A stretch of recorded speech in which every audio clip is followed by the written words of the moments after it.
Hey, what do you do, everybody? Welcome back to the channel. Hope you're just having a great day. So the past week out here at the ranch has just been an absolute madhouse. As you guys can tell, we got the stock trailer hooked up to the GMC, and that's because over the weekend we ran out to Texas. And when I say Texas, I mean like the very middle of Texas. So I pretty much drove halfway across the country to take some cattle out there. We brought one little Jersey back. She's a cute little thing. I'll show you her at some point in this video. So there was a little bit of prep work that was involved in being able to go out to Texas. I had to do some stuff to the stock trailer, and for the most part, it did pretty good. We did have one little issue along the way. So one of the problems that I have when I'm working with cattle is I'm not able to pick up a camera because I gotta be very hands-on, and I don't have like a dedicated cameraman. So I'm not able to get too much footage, but we will be showing you guys some of our trip. But the main thing that I wanna focus on today's video is the grader. I know in the last video I said I was gonna try and get it started, and I did. I tried for like 30 minutes, but it was just like huff and puff, and I could not get it to start. And so I didn't put any of that footage into the video because, again, I failed. So we're gonna try and get this thing started. If we can't, we're gonna drag it into the shop. And then from that point, what I'm really interested in is dissecting this carburetor right here. This is an old school updraft style carburetor. This is like a very primitive EGR valve. And the reason that that thing exists is not for emissions. I don't think there was any sort of agency back in the early 20s or 30s that was like, you need cleaner air. So it has to recirculate some of the heat coming from the engine to keep this thing from icing over. So anyways, that's what we're gonna be working on today. And as always, there may be some other stuff that squeaks its way into this video. It's probably gonna end up being a little bit on the longer side, but I hope you guys enjoy it. Let's go ahead and jump on into it, and let's roll. I came from the mud. There's dirt on my hands. Strong like a tree. All right, guys, well, we didn't make it very far, but driving for about 6 hours. You guys can tell we had one blowout over here. Oh, I've been running from the law. Hope they won't shoot me down. This is another bronze piece, which is super cool. Bottom of this. So let's go ahead and dump it out. Take. Ooh.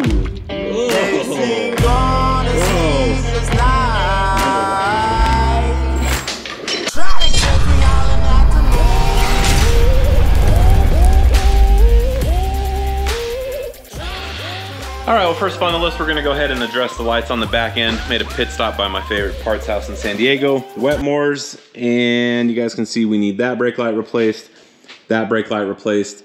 The top marker light is good to go, but one of the problems with this one is that the actual turn wire is not sending a signal. And I'm pretty sure that the light might actually work, but both of them were pretty cracked, and the grommets are like super dry rot, and it's a really old light.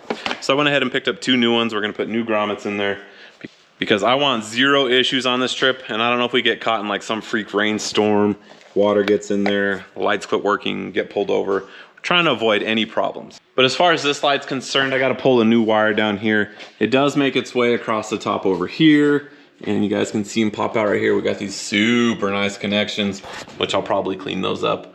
But we need to fish a new wire through this top channel over here.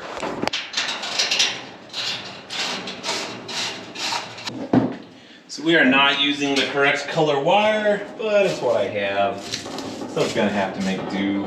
So trailer wiring is not super complex. You've probably already figured out by the flashing on my shirt that we got the passenger side up and working. Now the driver's side did work, but it also had a cracked light, so I went ahead and bought a new one. These are the Maxima 9 LED. They do make different variations. You can get, I think, like a 42 LED, but bang for buck, the 9 LED light is pretty bright. Anybody behind you is gonna see it. And the stock trailer is not a work of art, so we're going for functionality. So I'm gonna go ahead and replace this one as well. Then I'm gonna go ahead and call it a night. I know I didn't get too much done, but there's some other stuff that I gotta take care of. And I'll be back up here probably at like 5 in the morning to go ahead and wrap this whole thing up, get this all cleaned out. But let me go ahead and get this light installed. Dang, homie, we are looking fresh. Got nice blinkers on both sides. I just need to tape up the inside real quick. And actually, I need to put an actual connector on that thing. I just twisted them together for the time being. All right, as far as everything being tucked away, we're looking pretty good. I don't think the cows are gonna be pulling on that. Got all those sealed away. We got all those sealed away. These are all tucked away. That's all pretty concealed. I do need to put a new piece of rubber over this. The last one was pretty much falling apart. But as far as all the lights on the back end goes, I'm gonna go ahead and turn the running lights on just to double check, make sure we're all good, because I actually am gonna be running into town right now. And if I do need to pick up more lights, I will. But I think I have all the other ones that I need. I just need to do a quick double check. All right, so this clearance light works. That one does not. The center one works. I actually picked up 2 for the center just because the one on the other side's all falling apart. So we're gonna try and keep it uniform. So we got the top clearance light there, running light there, both blinking. Good on this corner. This light does still work, but it just flops around. So I don't want that. Then I think this other one, yep, we're good there. So as far as lighting goes, we're good except for the front one. So that'll just take a minute to change out. And this one. So I will see you guys tomorrow. All right, well, back at it again. Today, we are gonna go ahead and switch out these upper lights. You guys can tell that this one is significantly larger, so we'll be able to reuse one of the holes, but we will have to drill another one. But I think I like the look of this one much more. It's a little bit more low profile, not as goofy looking as that one. So let's go ahead and get this one taken off, and we'll get this one installed.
So this is one of those scenarios that I probably should have left good enough alone. And that's because both of the old machine screws that were in there, one of them broke off, and the other one I could not get to come apart. It stripped out, had to grind it off. And now I don't have the correct screws to fasten that light to the side of the trailer. So I'm on the hunt right now trying to find some screws.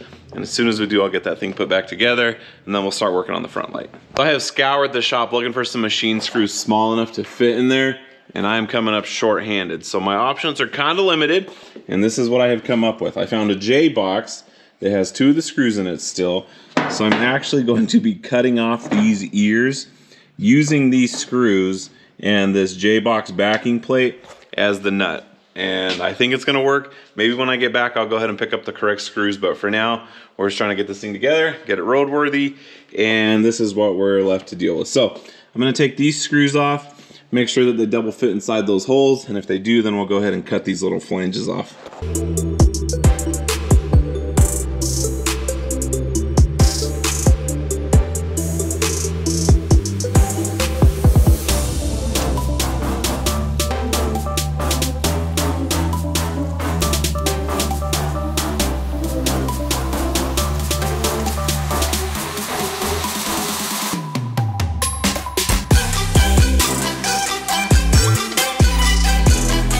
It's definitely not my finest work, but given the circumstances, I think it turned out okay. The light is on. I'll go ahead and show you guys the backside real quick. So you guys can see our little makeshift nuts right here. Looks pretty hokey, but I think it's gonna work good enough for the trip. And the last one that we're gonna switch out is this guy right here. You guys can tell it's in pretty rough shape.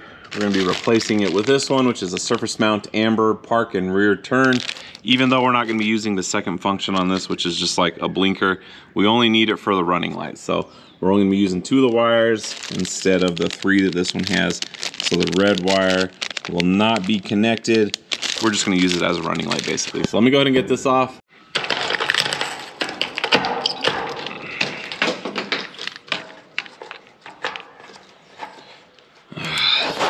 There's nuts on the inside of it. All right, let's hope that these vice grips stay put while I climb out front and try and get these things unscrewed. Tried to find another set of vice grips real quick, but coming up a little bit short. But we'll know real quick if it's gonna stay on there or not. I think we're looking pretty good. Yeah, I got one of them. There's a lot of back and forth going on right now. I'm really hoping that this second bolt comes out. All right, beautiful. Try not to drill 1,000 holes in this thing, but you can tell that it's already been replaced a couple times. We are going to utilize this center hole though to go ahead and put this part in it. And then I think that's going to be pretty much centered more or less. So as far as the electrical goes, I think that's about it. I just got done putting this nice piece of rubber on here. It's actually just the bottom strip of what's supposed to go on a garage door.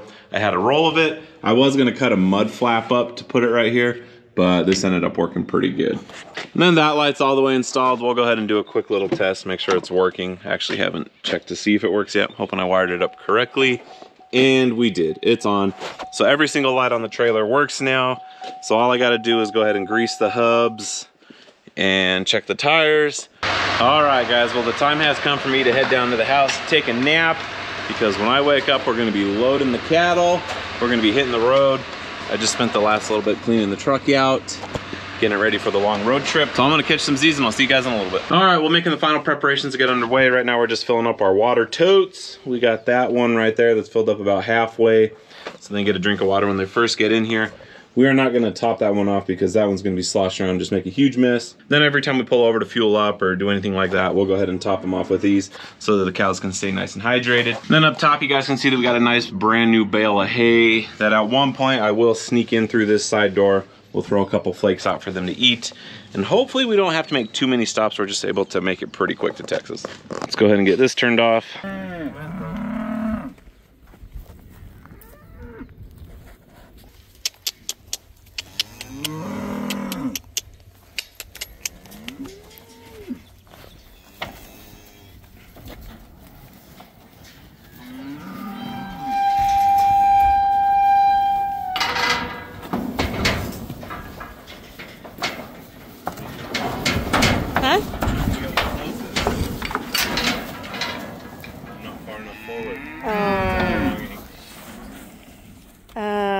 Well, let's get the 3 up there and then we can, or however many.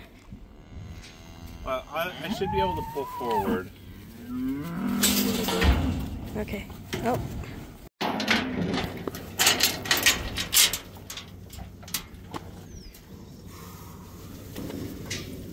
So I had wanted to get on the road around 6, but I ended up taking a pretty good nap, which I think is going to be pretty important.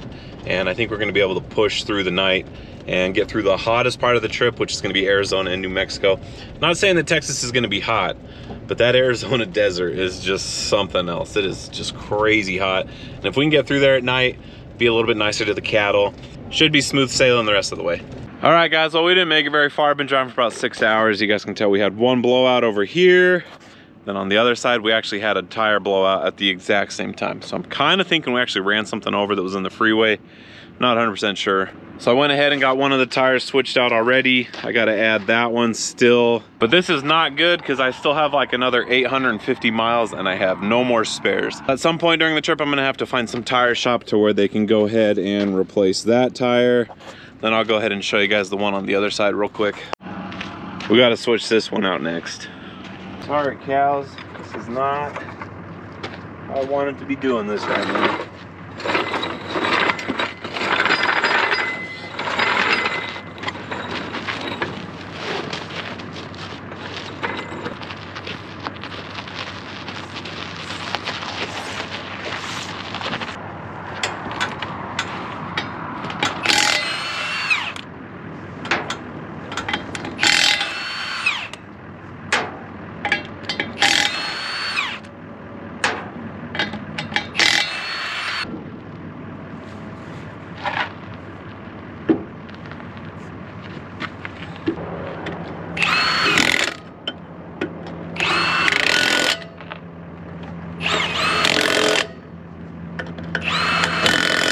All right, guys, well, we got the trailer all put back together.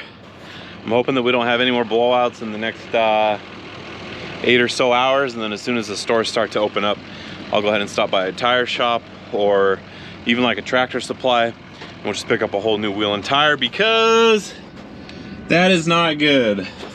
We have no more spares, but no point in crying over spilt milk. Let's go ahead and get back on the road. All right, well, the Discount Tire here in El Paso is way hooking it up. They're just like jamming these tires out. They're gonna try and get us back on the road as fast as they can. Went ahead and threw some hay to these guys, opened up this water so that they could get something to drink. That one's kind of dirty over there. So as soon as they get these tires in, we'll get back on the road. And I'm hoping the rest of the trip is smooth sailing. I've been driving kind of slow, just trying to treat the tires that we have nicely. So just in case we did have another blowout, I didn't want to get stuck in the middle of nowhere. But now that we got 2 spares, it's time to hammer down and make it to Abilene. All right, got the new tires all loaded up. Let's hit the road.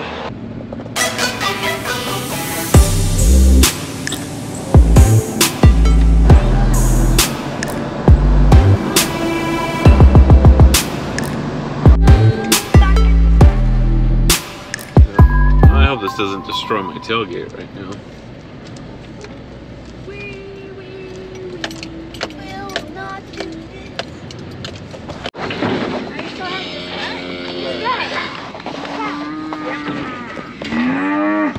Hey guys.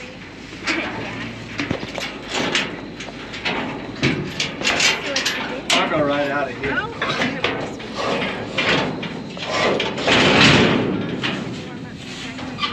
All right, well, everyone seemed to make the trip okay. As you guys can tell, it's getting pretty dark out here. But we're gonna be coming back out tomorrow. We got a full day ahead of us. I think I'm gonna be working on that old Alice right there. And we're gonna see how the cattle are doing, see how they're integrating with all of the other cattle. We saw the bull already trying to do what he's supposed to do, so that's good news. But I'm gonna go ahead and get some rest because I made the trip from San Diego to pretty much the dead center of Texas. So I am beat, I'm tired. I'm gonna get some sleep. Overall, this has been a pretty quick trip. We brought the cattle out here to basically be bred by my father-in-law's bull. And this is where they're gonna get to hang out for probably the next 3 or 4 months until they come back out to California, hopefully pregnant. But before I leave, I got one more thing that I gotta do. We're gonna go ahead and swap out the old tires with the new ones that we got replaced at Discount Tire. All right, well, we are all loaded up. And when I say loaded up, we just got one little Jersey in the back. Her name is Poppins. I'm just gonna hammer down and try and get back to the ranch as fast as we can because the Arizona desert is just scorching right now. And I'm leaving just a little bit before the sun starts to go down. It's 5 o'clock, so it's gonna start to cool off here in a little bit. Hopefully we can make the bulk of the trip at night so the cow in the back is not just like dying of heat back there. She's got fresh water, she's got hay, she's got everything that she'll need to make the trip. And then when we get to the ranch, we'll go ahead and show you guys her a little bit better. She's just a tiny little Jersey, cute little thing. But hopefully everything goes smoother than the trip out here. And then in another 3 or 4 months, we'll be making another trip to go ahead and bring all the cattle back to the ranch. And hopefully by that time, they're all pregnant. So there's gonna be a little bit of back and forth in today's video just because of how crazy last week was, but I do have to get the shop cleaned out again. I gotta get this bay cleaned out because this is where I decided we are going to be putting the grader. So I wanna have a nice clean workspace. So I only got about an hour and 20 minutes to get this side of the shop prepped, ready to go to do some work. Ryan's gonna be coming over to help get that thing in here. And that's if it doesn't start. If it does start, which I highly doubt, I don't think I really need his help, but anytime that grader starts up, it's just like such a cool old piece of equipment to see run. So hopefully I can get it working, but if not, I do need to have this space clean, ready to go. So we'll be back in just a little bit with a clean shop and hopefully pulling the grader into here. All right, we got the shop cleaned up a little bit. This one's all nice and prepped, ready to go. The workbenches are still kind of a wreck. That one's got like 3 projects built up onto it. This part I don't think will ever be clean. This one I'll probably get cleaned by the end of the day.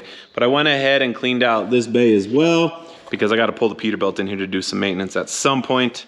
I don't know if it'll be today or tomorrow, but it is going to make its way into the shop. But for now, I'm going to go ahead and try and give it one more valiant effort to go ahead and get the grader started. Even though I don't think it's going to happen, we're still going to go ahead and try and get this thing to drive in on its own power because that's the easiest. Then if it doesn't start, Ryan will be over here very shortly. So let me go ahead and get this thing fired up, or at least try to.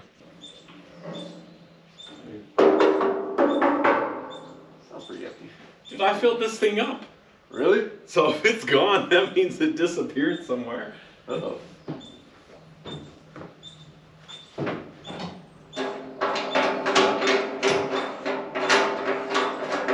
Sounds empty. I'll be. It's gone? There's like, I mean, granted, it was like a month and a half ago, but. Unless it all evaporated, there's only a couple drops on the ground. Well, that might be a good reason it's not working. Jeez.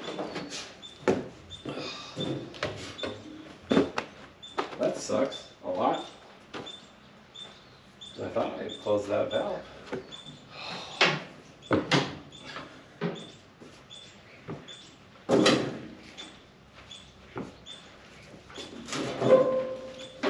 Dude, I had such bad luck going to Texas. It's in Arizona, middle of the night. Boom, boom. 2 tires simultaneously on the stock trailer. Ooh. And what's weird, Same side? different sides. Huh. Luckily I brought 2 spares. Yeah. But now I'm like, shoot, I got 900 miles to go still. I don't have any more spares. Yeah. So I stopped in El Paso because I did the trip through Arizona and New Mexico at night because that was going to be the hottest part. Right. I had 5 cows in the trailer. Jeez. So I was trying to be as nice as I could to them. Right. There's fresh gas. All right. I think it'll take more than a gallon to get it into the shop. This thing still scares me. Hell yeah, I was just looking at it.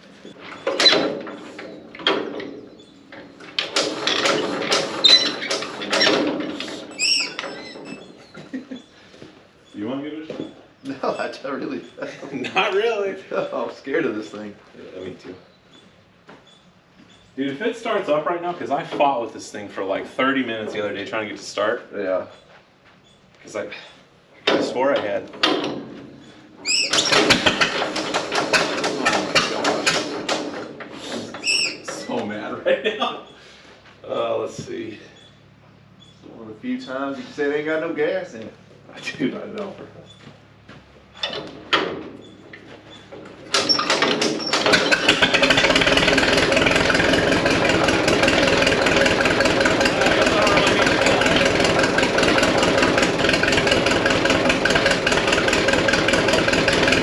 Well, it turns out it didn't have any gas in it. Well, that is a pretty good option, but we still need to get it in the shop. We're gonna go ahead and let Ryan drive it in there.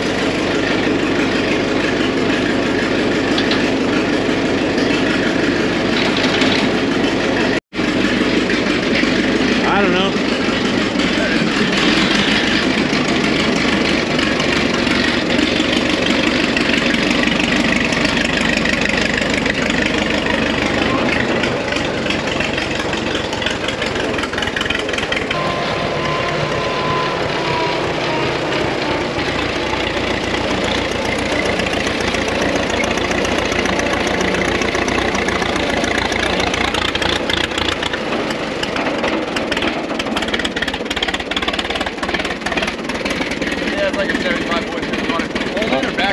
I want it pulled in. I can do it if you want.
Sounds fantastic. Yeah. She's a little rough. Jeez. All right, so one of the things we got to start figuring out is this carburetor. As you guys heard, it just starts running awful as soon as it starts warming up. And then this right here, you guys can see it's got condensation already. That's because it was starting to get cold. And if I'd have let this run probably another 5 minutes, probably would have started icing over. So first on the list is we're gonna have to get this taken apart. Probably gonna try and figure out what spark plugs it uses. Probably wouldn't hurt to see if the air filter's clean. Then probably another thing that's gonna be first up on the list is a new shutoff valve right there, because obviously the last one didn't work. But I don't know, I think it's just time to start taking this thing apart. Actually, I'm gonna go ahead and start up the grater again so we can go ahead and get that thing rotated in so it's not taking up quite as much space. I guess we'll see if it starts up as easily as it did the first time.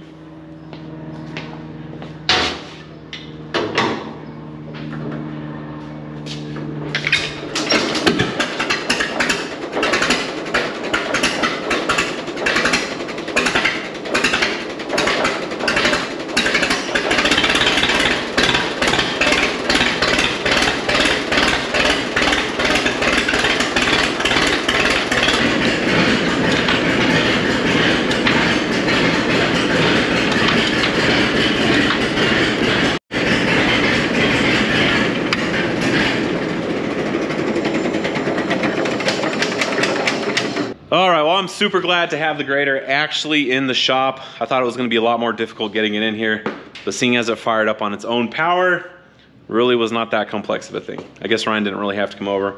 Maybe he's some sort of good luck charm for this grater. I don't know. And I'm kind of glad that I actually struggled getting this thing to start up, because the little bit of gas that was in there, I'm not exactly sure what happened to it. I don't know if it like can go through this carburetor. This is like some sort of vent.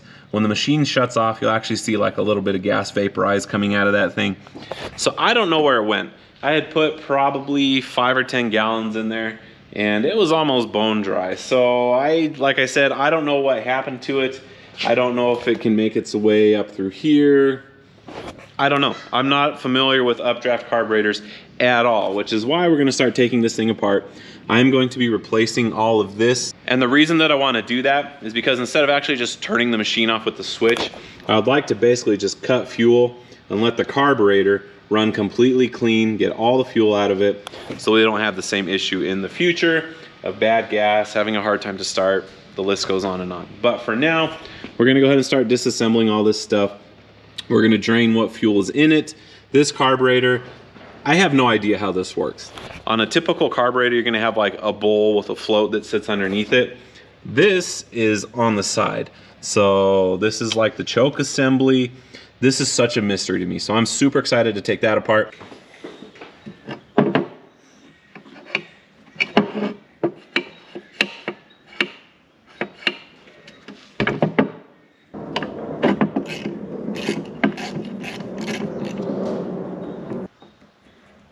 We're gonna go ahead and leave those in. I don't think they have to come out. But this guy, oh. Man, this stinking thing was staring me right in the face and I didn't even know it. So anyhow, this little thing right here says rich and it has an arrow pointing clockwise. I'll go ahead and try and get that cleaned off a little bit better for you. But this is gonna be probably like the biggest adjustment that we need on this carburetor. And that might be all this thing needs. So we are going to get this cleaned up. I'm gonna take it out to see what's in there anyways, clean it up a little bit, and then we'll put it back together. This is another bronze piece, which is super cool. Guys, I love this old stuff.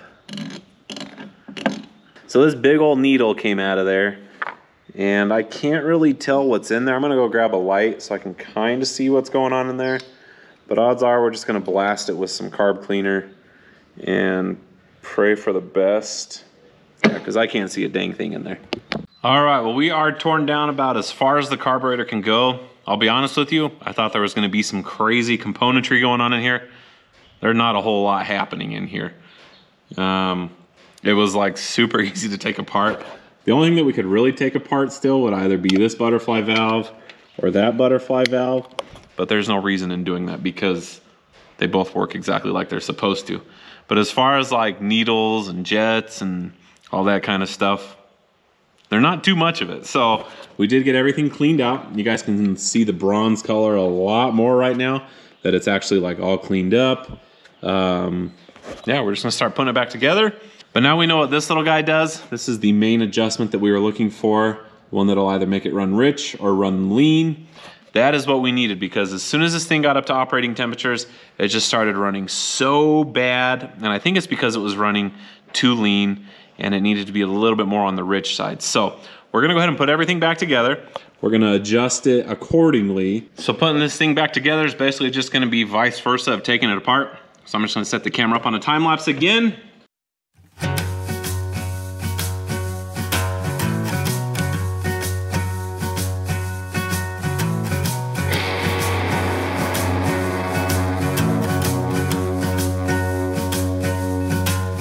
So I may have found one other small issue with this carburetor, and that's this right here, which on the back side has this, which gets controlled by this, which basically lets fuel in and out of the machine. And this is sticking pretty hard. You guys can see as we push that down, it does not pop back up. That is supposed to come back up on its own free will, and it is not. So we're gonna go ahead and take this apart. We're gonna clean all that out, because if this isn't letting fuel in, well, that's an obvious problem. So we do need to get that addressed and taken care of. So I have just a couple more things to take apart. And you know what, we might as well just take everything apart. Since we're this close. This is just the fuel inlet, but you never know. Man, she is fighting me. I don't want to come off. There we go, come on. Oh, it's these crush washers up here. Don't want to break those. Try and be as gentle as we can.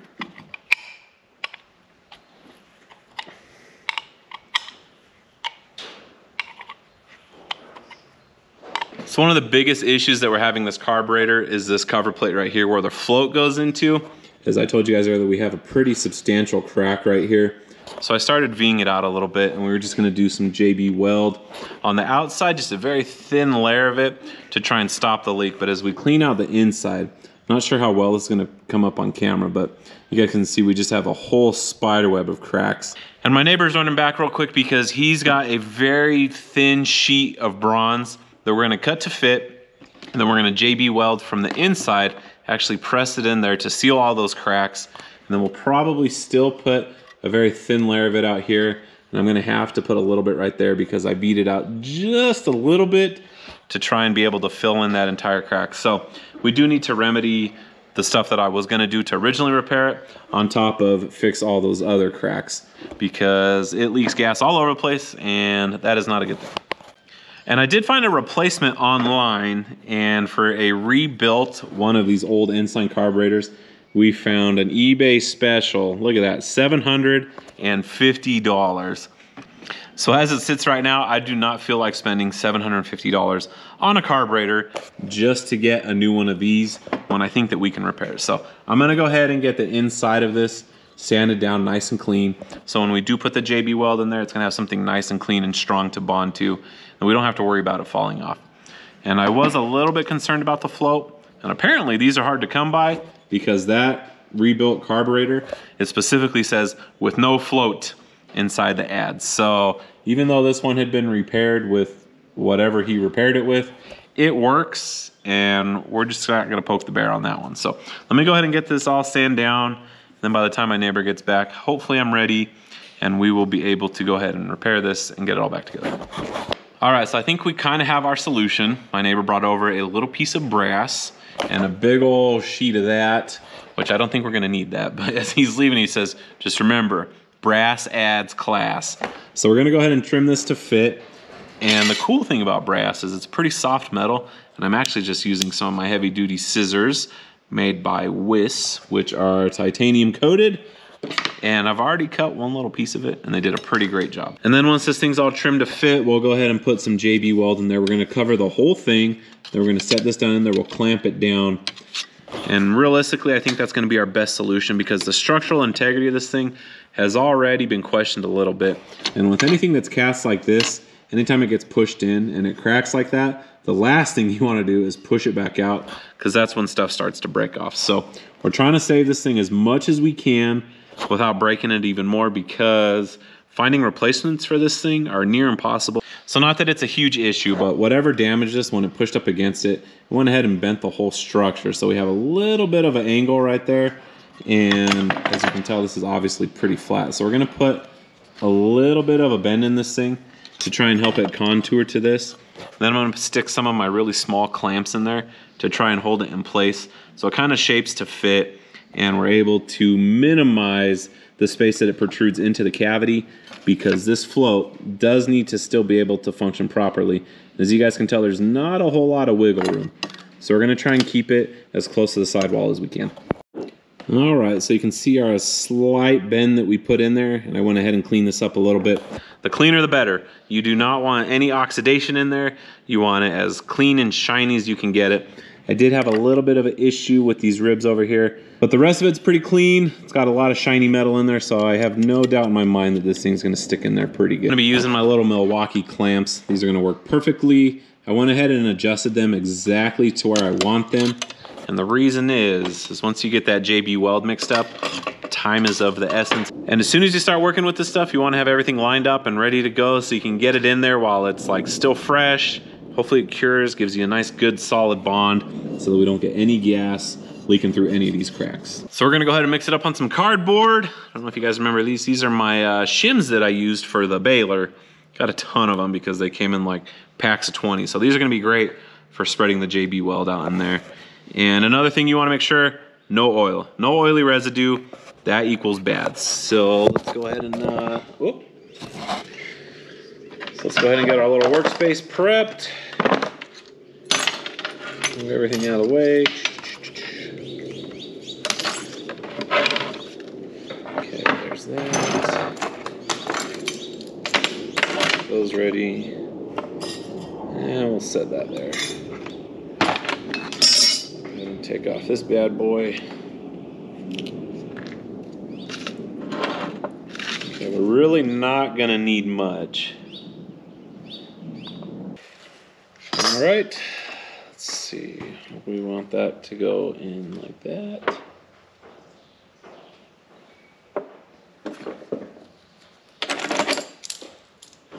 Clamp number 1. Clamp number 2. Ooh, that's pushing a lot out.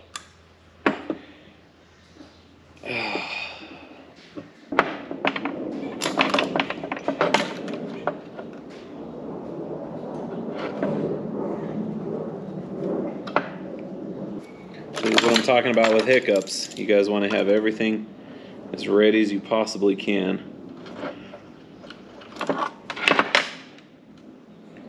Because hiccups do happen. I definitely should have put less JB weld in here.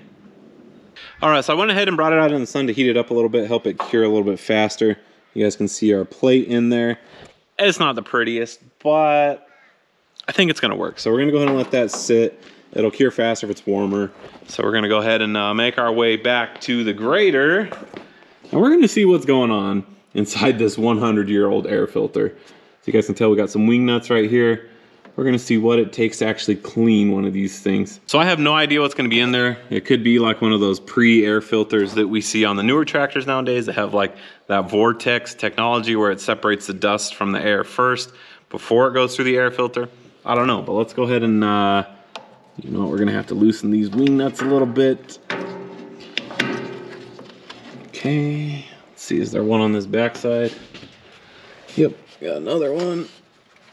Ooh, just barely enough room. It's quite oily. Not sure what the reason behind that is, but I'm thinking it's just gonna drop off. Oh my goodness. There is a ton of oil in there. Oh my gosh. That's insane.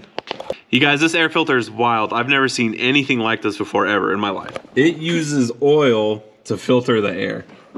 As we look up inside this, you guys can see we have this little air inlet right here, which makes its way up to that contraption right there, which actually is missing something. I think that's like a preliminary dust collector. But from here, it comes into here, and then it passes through the oil, and then it goes into, let's see, that chamber right there, and from there comes out the top of the box and makes its way down into the carburetor, where it then will mix with gas and make its way into the engine. But first it has to pass through oil. So to me, there's not really any serviceable parts in that thing other than changing the oil, like literally changing the oil. Not like K&N air filter changing the oil, like dumping out and putting new oil in for the air to pass through. I don't know. Wild setup. I'm gonna do a little bit more research on that because I don't know if that's exactly how it works. That's just kind of what I'm piecing together by reading this, which has some of the stuff rubbed off. It says fill cup with, I don't know what used to be right there. Then it says bead line with light. I don't know what that word is. Empty cup and refill. Let's see, more missing words. Thick or cup about 1/4 full of dirt. Oil drain crankcase is satisfactory if keep connections between carburetor and cleaner air tight. Manufactured by Caterpillar, blah, blah, blah, blah, blah. Now, if this was any other day and I was trying to get this machine up and working, I would probably just reinstall that and turn a blind eye to that. But because I'm curious of what's going on in there, I feel like there should be a ton of dirt sediment that's built up in there. So we're gonna go ahead and dump this out. We'll get our little mess cleaned up, but I'm really curious to see what's actually at the bottom of this. So let's go ahead and dump it out and take, ooh, oh, gross. Well, I'm super glad I cleaned that out. That was pretty nasty. Not sure how to clean the rest of that out. Oof. I really wish there was like a fill line stamped on here, but I'm not seeing anything so far. So I may have to look up what Vortox air cleaner instructions are to see if I can figure out what those missing words are, because they are very crucial, because without them, the rest of it doesn't make any sense. Well, I couldn't really find too much online as far as servicing these things, so I'm just gonna go ahead and fill it back up to pretty much where it was with some nice, fresh, clean oil. That's looking pretty good to me. All right, let's see if I can do this without spilling it everywhere.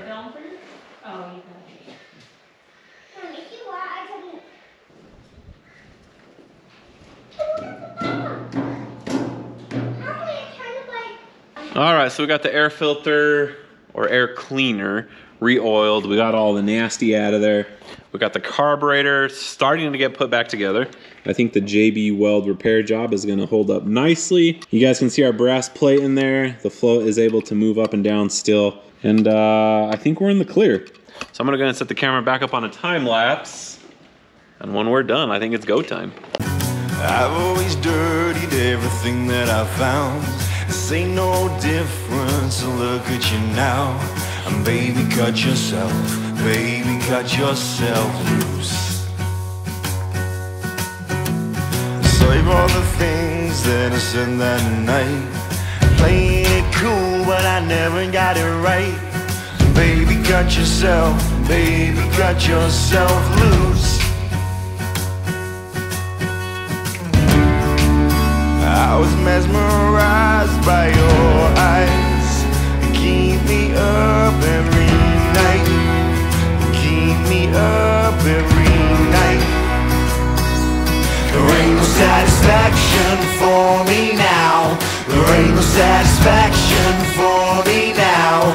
There ain't no satisfaction for me now. Now that you're gone, now that you're gone. So the only thing that we're waiting for is my neighbor, who is the resident pro on this stuff. He knows way more about adjusting these old carburetors than I do. Even though there's only 2 adjustment points, he still knows more about it than I do. And we're gonna try and get this tuned in just a little bit better. Hopefully to the point where it can actually do some work instead of as soon as it's getting warm, it just starts running awful. So super excited. I'm gonna go ahead and try and get it started up so when he gets here, we'll be able just to get to work. All right, let's make sure it's in neutral so I don't destroy my shop. Can you imagine if this thing was in gear and I got it started and it just pushed through the wall? Clear anything out. Okay.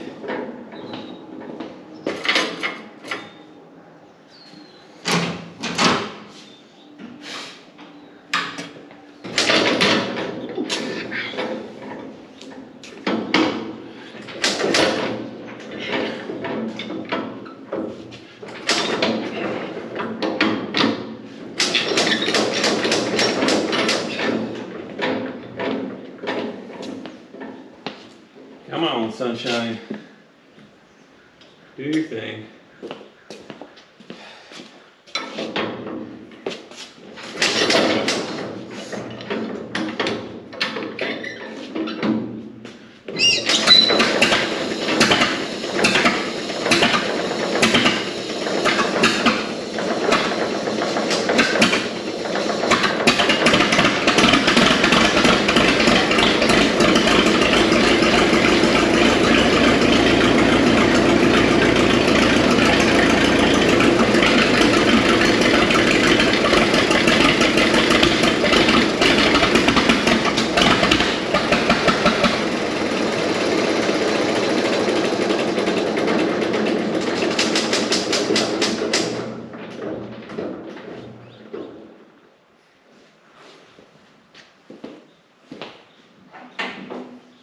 Well, it's a good start. It's a good start. Make sure we still got gas in the carburetor. Oh, I hate this. Remember, watch yourself.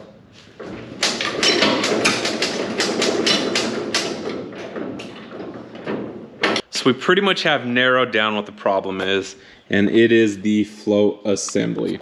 Sometimes we're not getting enough fuel, sometimes we're getting too much fuel. We're trying to figure out how to find the happy medium in that. And right now, Earl ran back to his place to grab a washer. For this right here, we're gonna space it just a little bit.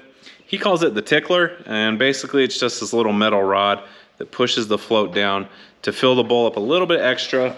And when you do that, it puts a little bit of fuel into the carburetor right here, which helps you get it started. So basically what you'll do is you'll push that button down, and as soon as you see a little bit of a fuel drip, you'll go ahead and try and start it. So the problem is that it's not letting the float do exactly what it's supposed to. So we're trying to get that adjusted so that we can get it set just right, because it's either not getting enough fuel when you're trying to start it, or once you do get it running, it's got too much fuel, it's too rich. And so we're just going back and forth on trying to figure out how to get this thing running at its exact perfect level. So trying to figure out where to get this thing set exactly is proving to be quite difficult. So I'm gonna go ahead and hit the internet right now while he's over there and try and see if I can get a new float for this carburetor, because this one's obviously having a little bit of a problem. So we're gonna try and finding a float for an Ensign carburetor. And we'll see if we can find it. If I can find it, I'm gonna go ahead and order one, because this one is, this one's in rough shape.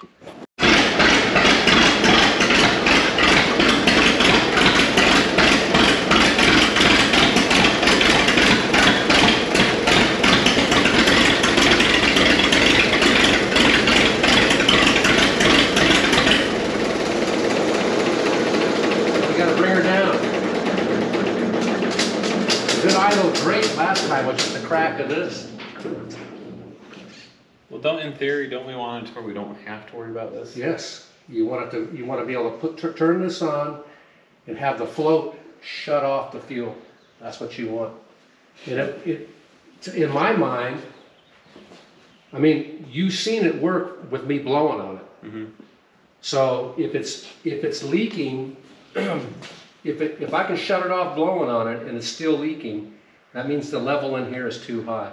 It's come up to a place where fuel can run in unintended, instead of being sucked in through the meters and stuff. I mean, we can space that up. So, but see, that's still the floats. Okay. I went the wrong way. Yeah. So what you want? I mean, hey, this is okay. So you want to end up about like that, maybe a hair high. I mean, they even feel heavy. They feel heavier now that they're spinning fuel. Feel how heavy those are. Yeah. All the adjustment, if they're saturating, quit bending on it, because they're not going to float. They're going to sink. Okay. That may be what we're fighting. They feel heavier than before. Yeah, those are not light. No. And I mean, they were lighter when they were dry.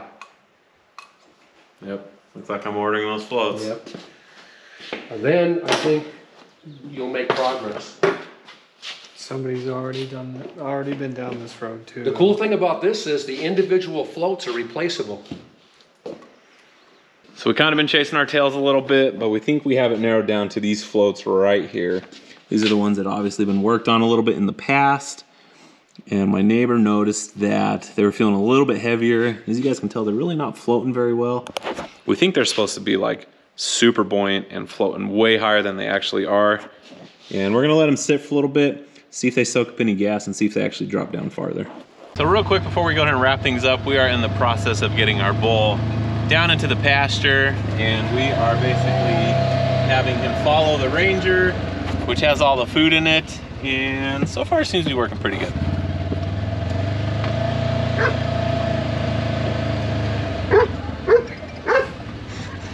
Oh, Annie, knock it off. It appears that we may have met a minor roadblock. Come on, buddy, let's go. You have a whip? Oh, here it comes, watch out.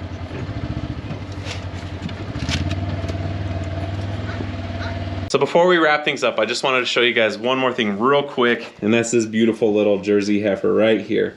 My in-laws saw her at the auction and they thought that she was just too good to pass up. She's just a beautiful little heifer. We went ahead and named her Poppins. We did have to doctor her up a little bit. She had a little bit of an accident right before she came out, so she needs just a little bit of care, but she's gonna be an awesome addition to the ranch. And she's already integrating pretty well with, this is Ginger right here, who's one of our seasoned veterans. But we are so excited to have her here. So again, huge thanks to my in-laws. We are just beyond ecstatic to have her. But we're gonna go ahead and run back down to the shop. Just wanted to introduce y'all real quick to our newest addition. We love her already. I'm gonna go ahead and let her go so she can kind of walk around freely. Come on. All right, go ahead. So is the grader up and running like I wanted it to today? Not quite, but we did make some huge steps in the right direction. We did get that thing cleaned out. We did get all of this cleaned out. So I know that there's nothing else that could possibly be wrong in there. And we are able to get these floats. I did find a site online that has them. I think it's gonna be like 55 bucks after shipping, so I'm gonna go home, I'm gonna order them. And once they come in, we'll be able to put everything back together. And then once those floats come in and we get them installed, I think we'll be able to get everything adjusted to where it'll actually run correctly. So basically, to sum things up, we could get it to run good at an idle, but not at higher RPMs. And then when we got it to run good at higher RPMs, it had a bad idle. So I think the new float's gonna fix that. But that is officially gonna wrap up this video, and I'm gonna go ahead and put the screws to it. So thank you guys for watching. If you could do me a huge solid like, subscribe, share this with your amigos, hit that notification button down below so you guys can continue to see progress on the old grader. And hopefully by the time we make the next video, it'll be running much more smooth, or we'll be in the process of. But once again, thanks for watching, and we will see you guys next time. Later.